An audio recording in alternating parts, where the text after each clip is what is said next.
Details lang po sa paghigpit ng DepEd voucher program.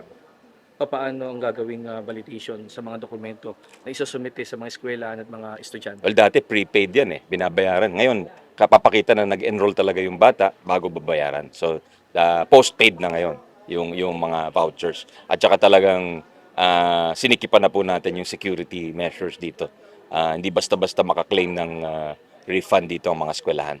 Opo, kung may nadiskubre pong anomalya, ano pong gagawin Ay, natin? kakasuhan ho yan. Pwedeng kasuhan ho yan. Kung ayaw pang magbayad ng eskwelahan, pwedeng kasuhan ho yan. Pati yung mga opisyal ng eskwelahan, pwedeng kasuhan din ho.